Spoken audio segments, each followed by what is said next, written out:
Hello guys, आज की इस वीडियो में बात करेंगे एलिमेंट के बारे में, जो कि हमारा प्योर सब्सटेंस का एक टाइप है। तो सबसे पहले आप हमारे चैनल को सब्सक्राइब कर दीजिए और इस वीडियो को लाइक कर दीजिए। और आपको कहीं भी समझ में ना आए तो आप हमें कमेंट में पूछ सकते हैं। तो सबसे पहले अब हम लोग एलिमेंट का डिफिनेशन लिख लेंगे। तो गाइज, आप देख सकते हैं कि यहाँ पर हम लोगों ने एलिमेंट का डिफिनेशन लिख लिया। अभी एलिमेंट का डिफिनेशन लिख लीजिएगा। तो यहाँ पर लिखा हुआ है pure substance which can not be broken down into a still simpler substance by any non physical या केमिकल मेथड। यानी कि जो एलिमेंट होता है वो प्योर सब्सटेंस होता है और हम लोग फिजिकल या केमिकल मेथड से हम इस प्योर सब्सटेंस को हम नहीं तोड़ सकते हैं। तो अब हम लोग इसके नोट से लिख लेंगे। तो हम लोगों ने यहाँ पर एलिमेंट का नोट से लिख लिया है कि जो एलिमेंट होता है वो केवल एक प्रकार के एटम को कंसिस्ट करता है। तो आप भी लिख लीजिएगा। तो अब हम लोग मेटल्स के बारे में पढ़ेंगे, जो कि हमारा एलिमेंट का टाइप है मेटल, नॉन मेटल, मेटलॉइड्स और नोबल गैस। ये हमारा एलिमेंट का टाइप्स है। तो अभी हम लोग मेटल्स पढ़ेंगे, इसको इरेज करके। एलिमेंट्स का अब हम लोग टाइप्स पढ़ेंगे, जो कि एलिमेंट का टाइप हमारा मेटल्स है।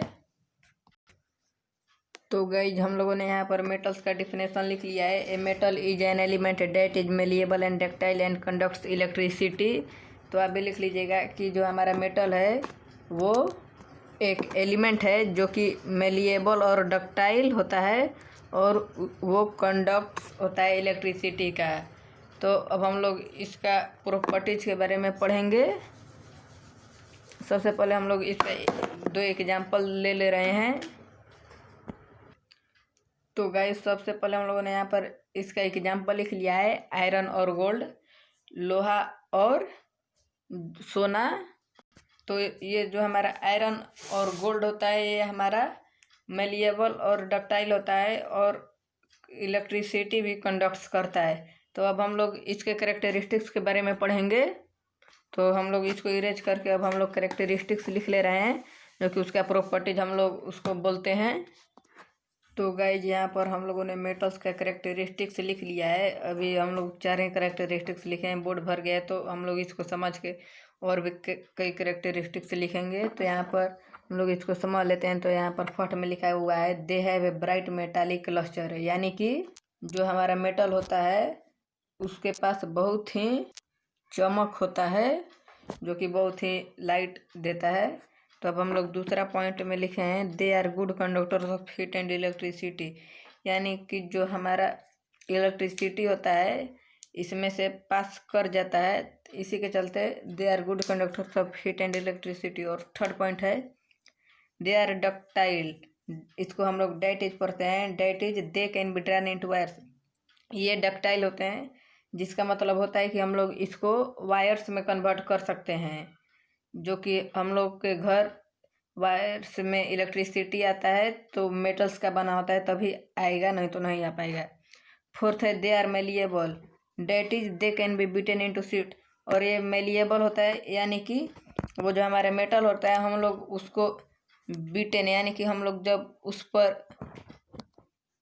पीटेंगे, मेटल्स पर जब हम लोग थोड़े से मान लीजिए कि पीटेंगे तो वो सीट में कन्वर्ट हो जाएगा, यानी कि उसका चादरा बन जाएगा। तो अब हम लोग अगले करेक्टरिस्टिक्स की तरफ बढ़ते हैं। हम लोग अब इसको इरेज कर देते हैं। अब हम लोग इसके आगे के करेक्टरिस्टिक्स पढ़ेंगे। तो गाइज, यहाँ पर हम लोगों ने चार करेक्टरिस्टिक्स के बाद और तीन करेक्टरिस्टिक्स लिख लिए हैं। उसके बाद हम लोग एक्सेप्शन इसके पढ़ेंगे मेटल्स का। तो यहाँ पर हम लोगों ने फिफ्थ पॉइंट में लिख लिया है कि they have high melting and boiling point. यानी कि जो हमारा मेटल होता है उसको गलाने के लिए हम लोगों को बहुत ही हाई टेम्परेचर चाहिए, क्योंकि हम लोग घर पर तो लोहा को हम लोग पानी जैसा नहीं कर सकते हैं। तो वो जो फैक्ट्री में होता है उसके पास हाई मेल्टिंग और बॉइलिंग पॉइंट किया जाता है, उसके बाद तब ये लोहा पिघलता है। तो अब हम लोग 6 पॉइंट में लिखे हैं they are solids at room temperature. यानी कि जब वो रूम में रहेगा तो वो सॉलिड में रहेगा। तो उसके बाद हम लोग इसके एक्सेप्शन भी पढ़ेंगे, जो हमारा मरकरी और गैलियम है। यहाँ पर 7 में है they are sonorous. That is they produce sound on striking.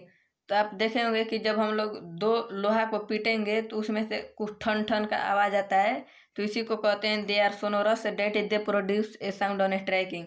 क्योंकि जब हम लोग दो मेटल्स को हम लोग बीच में टकराएंगे तो वो आवाज़ करेगा।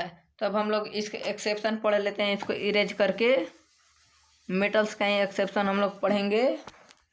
तो गाइज यहाँ पर हम लोगों ने मेटल्स का एक्सेप्शन लिख लिया है। अभी हम लोग ने 3 एक्सेप्शन लिख पाए हैं, अभी एक छूट गया है क्योंकि ये जो हमारा बोर्ड था वो भर चुका है। तो इसको समझने के बाद हम लोग अगले जो हमारा 4th एक्सेप्शन होगा मेटल्स का और लास्ट एक्सेप्शन उसको लिखेंगे। तो यहाँ पर है एक्सेप्शन में mercury and gallium are liquid at room temperature, यानी कि जो हमारा मरकरी और गैलियम होता है मेटल है वो रूम टेम्परेचर में लिक्विड होता है।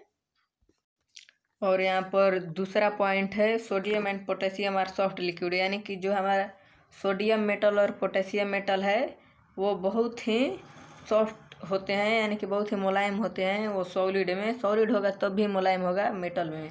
ये सब एक्सेप्शन है। और 3rd एक्सेप्शन है जिंक इज नाइदर मेलिएबल नर डक्टाइल, यानी कि जो हमारा जिंक है ये हमारा न तो मेलिएबल है और न ही डक्टाइल है। तो अब हम लोग 4th एक्सेप्शन की तरफ बढ़ते हैं। आप ये एक्सेप्शन लिख लीजिएगा। हम लोग अब इसको इरेज करके अब हम लोग 4th और लास्ट एक्सेप्शन लिख लेंगे।